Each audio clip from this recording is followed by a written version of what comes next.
Olá pessoal, continuando a falar sobre esse livro aqui, História da Filosofia Natural, do Edward Grant, e dessa vez eu vou falar sobre a parte que ele trata de Aristóteles, né? Página 64. Então ele fala assim: as contribuições de Aristóteles para a filosofia natural mudaram tudo isso. Ele não apenas deixou tratado sobre quase todos os aspectos dessa filosofia natural, mas também percebeu a necessidade de defini-la e delinear seu escopo. Como Aristóteles entende a filosofia natural? Bom,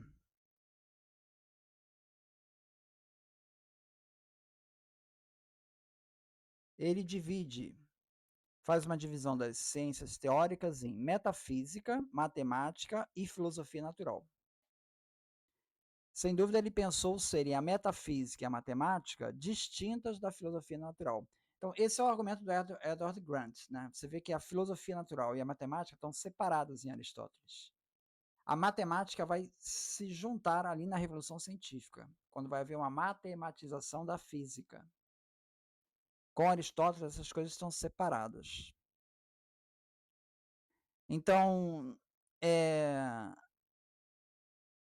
os seus objetos da matemática e da metafísica eram acerca de entidades que não sofriam mudanças, então os universais, né? Enquanto a essência da filosofia natural era tratar de corpos que sofriam mudanças e movimento.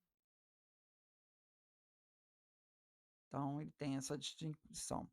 Para Aristóteles, as ciências exatas e matemáticas se colocavam em algum lugar entre a filosofia natural e a matemática pura, talvez mais próximas dessa última. Ou seja, as ciências exatas não pertenciam totalmente nem a uma nem a outra, mas eram importantes para ambas, porque elas eram vistas como estando entre as duas disciplinas. As ciências exatas chegaram a ser conhecidas como ciências intermediárias, ciências médias, durante a Idade Média. Vai falar mais ainda na página 75, que ele diz assim: Aristóteles, como vimos, restringiu o escopo da filosofia natural ao defini-la como um ramo do conhecimento teórico, logo abaixo da metafísica e da matemática. Então tinha um status inferior. Era a disciplina, a filosofia natural, que estudava os corpos que sofriam mudança e movimento, o que incluía praticamente todo o corpo físico, dessa forma encerrando aparentemente também a medicina e a alquimia, tudo isso para a filosofia natural, dentro do domínio da filosofia natural. Isso na perspectiva de Aristóteles. Aí ele vai falar sobre a questão da indução. Achei interessante que o Aristóteles vai tratar dessa questão. Assim, como conseguimos o conhecimento sobre a natureza? Primeiro é essencial entender que para Aristóteles a percepção sensorial era a base do conhecimento humano. Ele considerava como impossível se obter uma indução sem percepção. Mas por mais elementar que considerasse a percepção sensorial, ele negava que poderíamos chegar ao conhecimento científico somente pela percepção sensorial. Para se obter tal conhecimento, as proposições universais são essenciais. Pode-se chegar aos universais a partir das percepções sensoriais, por meio da indução. É mediante as universais e não percepção direta que podemos gerar demonstrações que irão produzir o conhecimento científico. Como Aristóteles explica, a percepção se ocupa do indivíduo particular e dos particulares. Então, esse é o papel que ele dá para a indução. Né? Ele não descarta as universais, os conceitos universais, que têm uma perspectiva mais platônica. Aí ele vai tratar da questão da objetividade em Aristóteles. Né? Ele descreve aqui um experimento até bastante prolongado ali sobre um ovo e um pinto. Né? Então ele descreve com muitos detalhes aqui, tira conclusões sobre o ovo e o pinto. Aí vem aqui, nessa extraordinária descrição do desenvolvimento embrionário do pinto, Aristóteles demonstra a maestria de sua capacidade de observação e da sua habilidade em registrar o que viu de maneira científica. Existe um quê de afastamento e objetividade dignos de um grande cientista e um filósofo natural. Praticamente todas as observações e experimentos que faz exibem as mesmas qualidades. Então existe assim um estilo impessoal, objetivo ali. Agora, o Eduardo Grande destaca que ainda não temos o conceito de experimento. Olha só o que ele vai falar. A observação do Aristóteles é muito mais em observar a natureza e não intervir nela, né? Ele não tinha interesse em experimentos dos fenômenos naturais, pois isso requeriria que se alterasse o comportamento da natureza de modo artificial e arbitrário, coisa que ele não fazia. Alterando o ambiente natural da coisa que está sendo investigada, não observaríamos seu comportamento natural.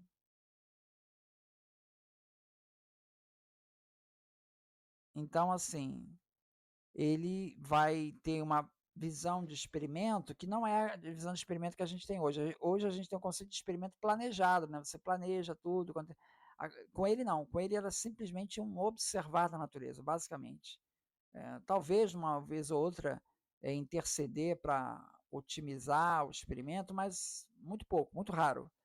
A questão é mais observar, como esse caso aqui do nascimento, análise embrionária do pinto, né? Aqui ele vai falar de um cristão já do século V, né? Que é o João Filopono. Como cristão, Filopono mostrava-se apto para criticar a visão de Aristóteles. Então ele critica a perspectiva de Aristóteles de eternidade do mundo. Ele começa a defender a tese de que o mundo teve um começo e teve um fim, por sinal alinhado com Gênesis, né? Então, mas está criticando a posição de Aristóteles. Ele também negava a rígida divisão aristotélica do cosmos em duas partes distintas, uma celeste e composta por um quinto elemento, o éter, né? E outra terrestre, composta pelos quatro elementos mutáveis, né? Terra, água, ar e fogo.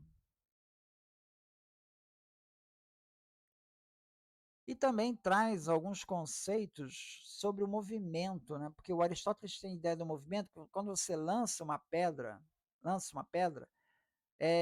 você não está mais exercendo força direta sobre essa pedra, mas a pedra continua em movimento. Por que ela continua em movimento? O Aristóteles diz o seguinte: a hora que essa pedra ela vai andando, à medida que ela vai andando, vai caminhando, vai se formando um vácuo na parte de trás dela. E para que isso não ocorra, imediatamente o ar ocupa aquele espaço. Nisso que o ar ocupa aquele espaço, ele impulsiona a pedra para frente, para evitar de ter o vácuo, porque não é impossível ter vácuo. Né? A natureza tem horror a vácuo. Né? Então isso explicaria o movimento contínuo da pedra. E o Filoponos ele já vai ter a ideia do ímpeto, né? A ideia do ímpeto que vai ser o precursor da ideia de inércia, que vem já desenvolvido mais na Revolução Científica. Então, isso a gente está falando de Filopono, que está ali no ano 529. Tá? Então, esse é o tema principal aqui do livro, a ideia que aqueles conceitos da Revolução Científica, de alguma maneira, já começam a aparecer aqui, né, nessa antiguidade aqui. Tá? Outra questão que ele aponta é dos experimentos, né? Falei dos experimentos do Aristóteles, que eram basicamente uma observação da natureza, né?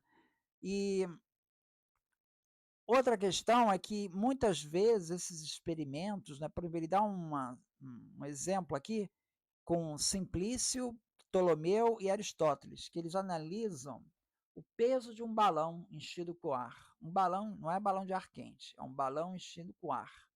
Qual é o peso desse balão? E eles chegam a inconclusivos. Os experimentos são inconclusivos, porque ora o balão parece ser mais pesado que o balão vazio, balão cheio e o balão vazio. Qual dos dois é mais pesado? Você pega um balão cheio e o balão vazio. Qual dos dois é mais pesado? Ora o balão cheio é mais pesado, ora tem o peso igual, ora o balão vazio é mais pesado. Entende? Ou seja, nós chegamos à seguinte conclusão, que muitas vezes esses antigos não dão muito valor à experiência pela limitação até dos próprios instrumentos, da precisão e da falta de uma metodologia para reproduzir essa experiência. porque muitos dos experimentos não são conclusivos, né? Isso também seria uma razão para não se dar tanta ênfase aí no experimento para esses primeiros aí filósofos naturais, né? É isso, muito obrigado então.